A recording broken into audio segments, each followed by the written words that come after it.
Don't forget to subscribe and leave a comment on this video saying I subscribed. Let's get into it.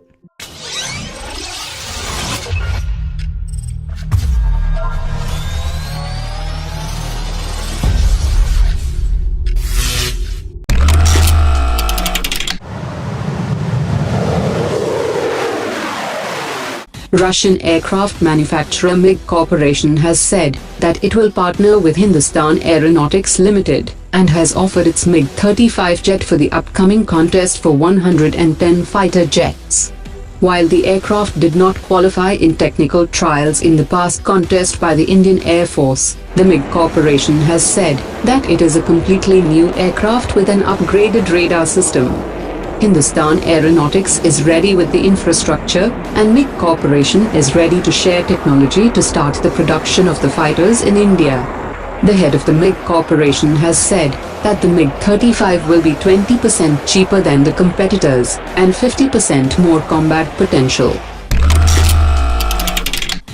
India and Japan will hold their first ever joint army exercise later this year, while boosting the level of ongoing naval exercises and interactions. India and Japan have also decided to enhance cooperative research in defense equipment and technology, and had already signed a project on the development of unmanned ground vehicles. Japan is also interested to conclude the negotiations on the sale of the US-2I aircraft to India, which would cost around 10,000 crore rupees. According to latest reports, the Indian Ministry of Defence is expected to officially induct the Agni V into the Strategic Forces Command in December 2018, and it is expected to undergo the last pre-induction test in December. After it is inducted, an operational deployment of the system would require at least 2 additional tests by the Indian Strategic Forces Command. The DRDO has claimed that its SAAW system can be used on a variety of targets using precision navigation, and is more precise and cheaper than other systems, as the SAAW uses the propulsion of the aircraft. It is also expected to lower the Indian Air Force's dependency on imported systems, and it can be fitted on the Jaguar and Su-30 aircraft.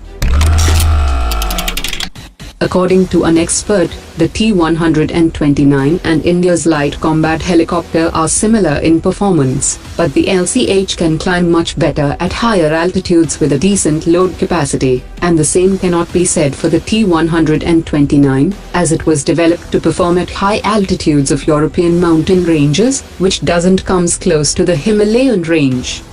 The LCH has performed extremely well in both extreme altitudes and high temperatures, and both the Indian Air Force and Army will start taking deliveries of the helicopters in their units by the end of 2019.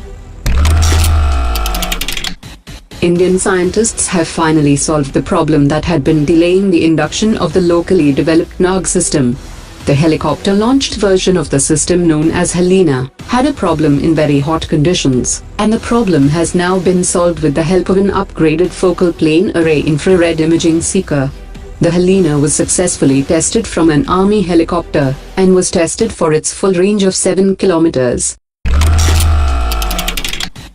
The Indian Air Force is ready for its first ever bilateral air exercise with the Malaysian Air Force, after the completion of exercise Pitch Black in Australia. The Indian Air Force contingent has landed at the Sabang Air Base in Malaysia, and is scheduled to depart for India after the completion of the exercise on August 23. Iran has unveiled its first domestic fighter jet at a defense show. The Iranian news agency has described the jet as a 4th-generation fighter jet with advanced avionics and multi-purpose radar, and it is a 100% indigenous aircraft. China is building a city for 500,000 Chinese nationals at a cost of $150 million in Pakistan, as part of China-Pakistan Economic Corridor, and this will be the first such Chinese city in South Asia. 500,000 Chinese citizens will be housed in this proposed city by 2022, and will be the workforce for the financial district.